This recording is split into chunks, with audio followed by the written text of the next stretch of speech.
Bonjour mes chers élèves, nous sommes toujours avec la continuité. Alors on prête attention. Je lis l'exercice. On considère la fonction définie par f de x est égal à x au cube plus 2x au carré moins 2x moins 1 sur moins x au carré plus 3x moins 2 quand x est différent de 1. f de 1 est égal à alpha. Déterminer la valeur de alpha pour que f soit continu en 1. Donc, nous sommes toujours dans la continuité. La question est de trouver un nombre inconnu, alpha, tel que f soit une fonction continue. Alors, rappel. F est continu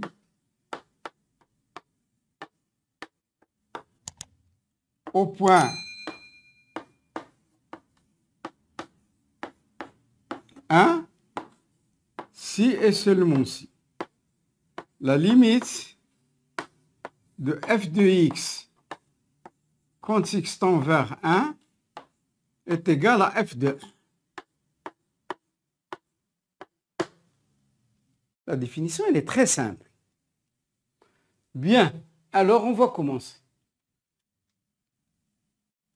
F est continu en 1 si et seulement si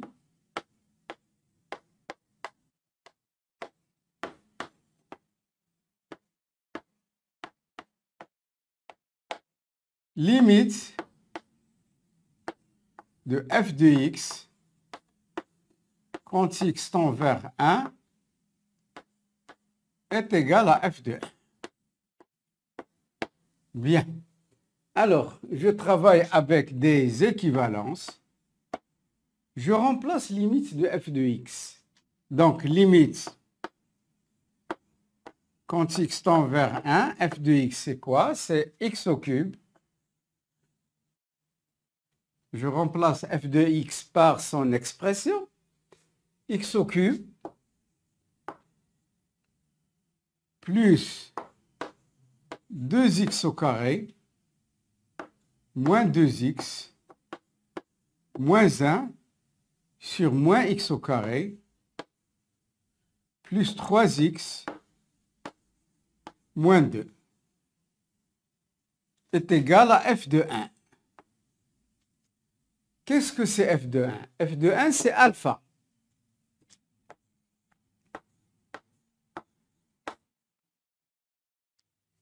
Donc, je remplace x par 1. C'est la première des choses à faire. On n'y peut rien. 1 au cube, c'est 1. 2 fois 1 au carré, c'est 2. 1 plus 2, c'est 3. 2 fois 1, c'est 2. 3 moins 2, c'est 1. 1 moins 1, c'est 0. Au numérateur, nous avons un 0. 1 au carré, c'est moins 1. Plus 3 fois 1, c'est 3. Moins 1 plus 3, c'est 2. 2 moins 2, c'est 0. Donc, nous avons une forme indéterminée. 0 sur 0.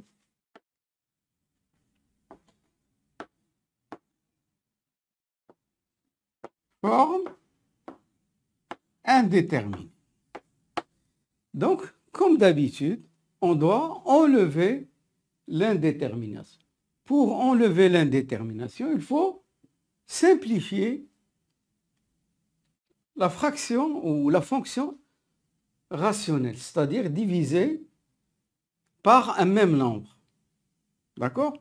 Par exemple, j'ai 10 sur 20, 1 fois 10, 2 fois 10. Je divise par 10, je simplifie par 10, il me reste un demi. C'est la même chose, je dois faire la même chose. Alors, donc vous voyez que 1 est une solution du polynôme P de x, celui-là, le numérateur. 1, on dit solution, on dit aussi racine, est une racine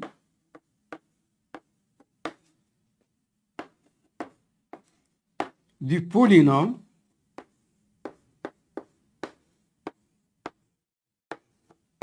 parce que ça donne 0. Lorsque je remplace x par 1, ça donne 0. Donc on dit une racine. C'est une racine du polynôme p de x égale x au cube plus 2x au carré moins 2x moins 1. Donc, une propriété qui dit si P de A est égal à 0, c'est-à-dire P de 1 ici est égal à 0, ça veut dire P de 1 égale à 0, on a déjà vérifié, équivalent à P de x, c'est-à-dire le polynôme, est divisible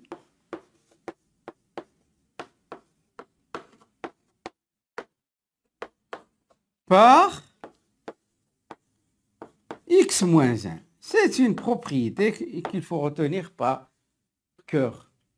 D'une façon générale, si A est une racine du polynôme P de x, c'est-à-dire P de A est égal à 0, P de x est divisible par x moins 1.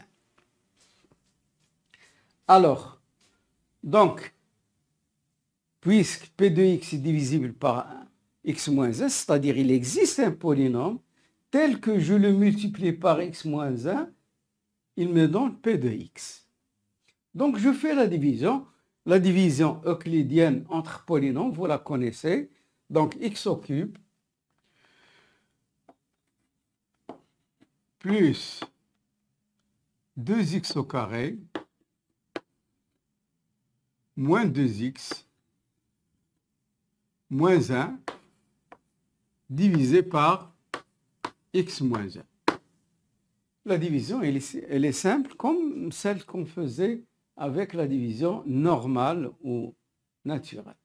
Donc, quand même, je vais vous rappeler, par quoi devrais-je multiplier x pour avoir x au cube? Par x au carré. Parce que x au carré multiplié par x, ça me donne x au cube. Donc, je multiplie, x au carré multiplié par x, ça donne x au cube. Ici, je pose l'opposé, moins x au cube. X au carré multiplié par moins x, ça donne moins x au carré. Et je pose l'opposé, plus x au carré. Je fais la différence comme je faisais avec la division ordinaire. Donc, ça donne 0, 2x, ça donne 3, x au carré, et j'abaisse 2x, moins 2x. Maintenant, je recommence le même refrain. Par quoi devrais-je multiplier x pour avoir 3x au carré? Je devrais multiplier par 3x. Bien. Alors, 3x multiplié par x, ça donne 3x au carré. Donc ici, je retranche. Moins 3x au carré. 3x multiplié par moins 1, ça donne moins 3x, plus 3x. Et je fais le 0 ici. Moins 2x plus 3x, ça donne x, moins 1. Je rabaisse le moins 1. Par quoi devrais-je multiplier x pour avoir x? Donc par 1.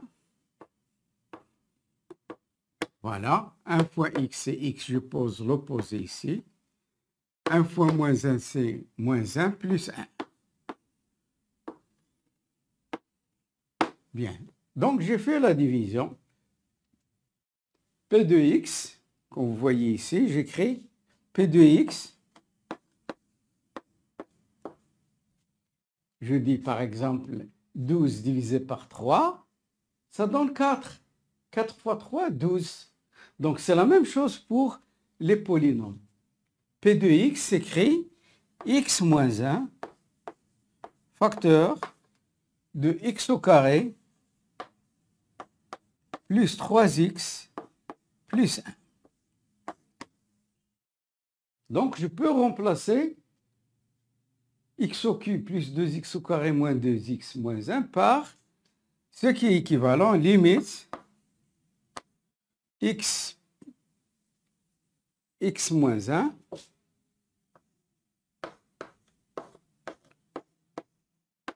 x au carré plus 3x plus 1 quand x tend vers 1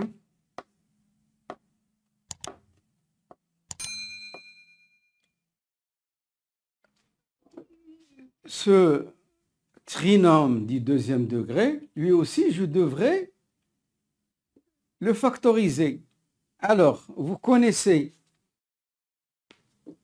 un polynôme ax au carré plus bx plus c.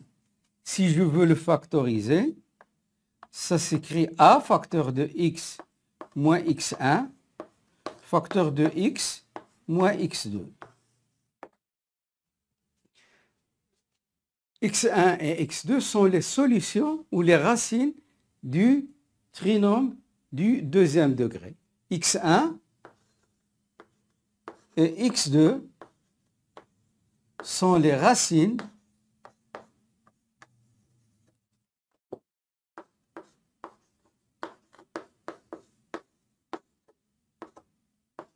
du trinôme.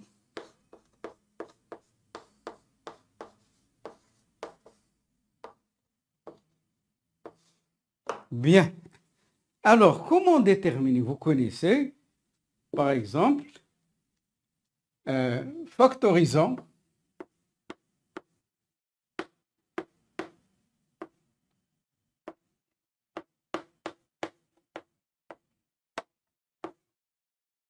moins x au carré plus 3x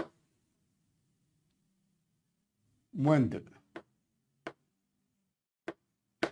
Donc ici, pour le factoriser comme ça, a facteur de, il faut déterminer les racines. Delta, le discriminant,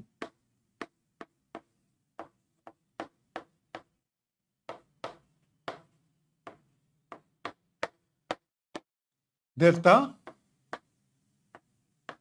est égal à c'est moins 1, b c'est 3, c c'est moins 2. b au carré, 3 au carré, moins 4 AC, c'est-à-dire multiplié par moins 1,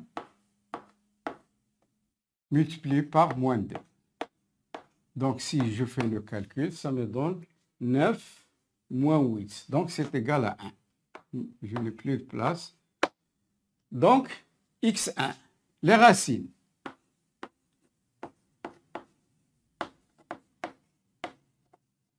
Les racines sont x1 égale moins b, c'est-à-dire moins 3, moins racine de delta, moins racine de 1, c'est 1, sur 2a, c'est-à-dire sur moins 2. Ou x2 est égal moins b plus racine de delta sur moins 2. Donc, je fais mes calculs. x1 est égal moins 4 sur moins 2, ça donne 2. Ou x2 moins 2 sur moins 2. Donc, ça donne 1. Donc, je peux factoriser moins x au carré plus 3x moins 2, c'est-à-dire, j'applique a c'est moins 1, facteur de x moins x1, c'est-à-dire x moins 2, facteur de x moins x2, moins 1. Alors, voilà, je l'ai factorisé. Maintenant, je peux remplacer moins x au carré plus 3x moins 2 par son produit de facteurs. Donc, ça me donne moins x moins 2, facteur de x moins 1. Donc, je peux simplifier, comme vous voyez, par x moins 1 égale alpha. Bien. Qu'est-ce qu'il me reste? Limite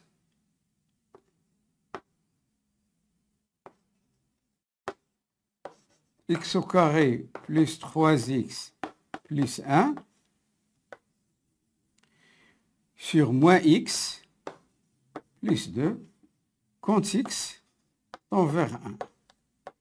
Donc, égale alpha. C'est équivalent.